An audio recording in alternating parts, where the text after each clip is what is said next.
And as I begin the second part of my khutbah, my dear brothers and sisters, I want to share with you another beautiful story. This is the story of a man who was originally Egyptian, but he lives in the beautiful city of Al-Madinah Al-Munawwarah. And he has made Hajj for the last 20 years in a row, every single year. And he was doing an interview recently, and he was asked, you as a janitor, as a poor man, what do you think is the cause that Allah subhanahu wa ta'ala keeps calling you back to His house? So in this interview, the man says, this is purely from the blessings of Allah subhanahu wa ta'ala. And I'm not sure of the exact reason, but I do remember a particular incident in my very first Hajj that I saved up for the whole entire year before I came for my first Hajj. And I went on this great journey. And as I'm on a bus on my way to Mecca, I see this old woman who is old in age, big in size, struggling to walk with her cane. And you can see that she is in an immense amount of pain. So I thought to myself, what type of individual would I be if I, as a young man, sat on a bus and this old woman had to walk all the way to Mecca?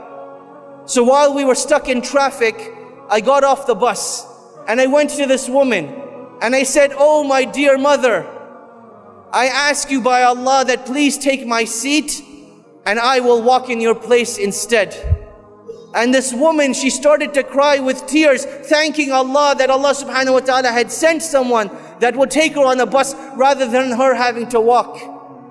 And as she was getting on the bus, she turns around to that man and she says, oh my dear son, I pray to Allah that Allah subhanahu wa ta'ala never prevents you from making Hajj again.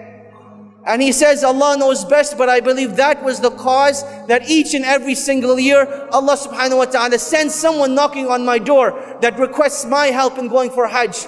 Or they request my company. Or they say, I want to take you to Hajj for free. And each and every single year for the last 20 years, this is what has happened.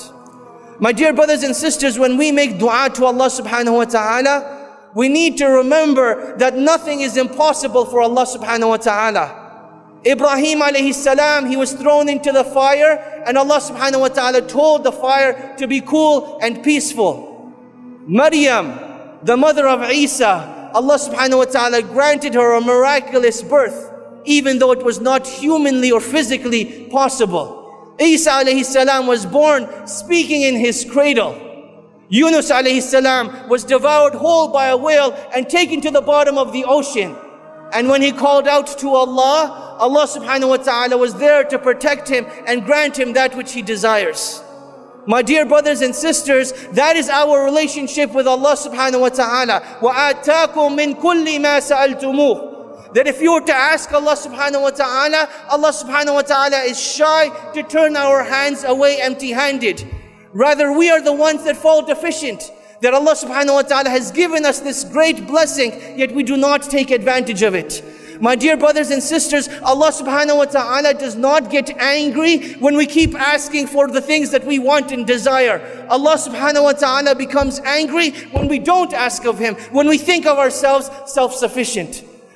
My dear brothers and sisters, Allah subhanahu wa ta'ala has legislated this act of dua as our relationship with Allah subhanahu wa ta'ala. It is our way of conversing with Allah subhanahu wa ta'ala. And that is why it is one of the most beloved acts of worship.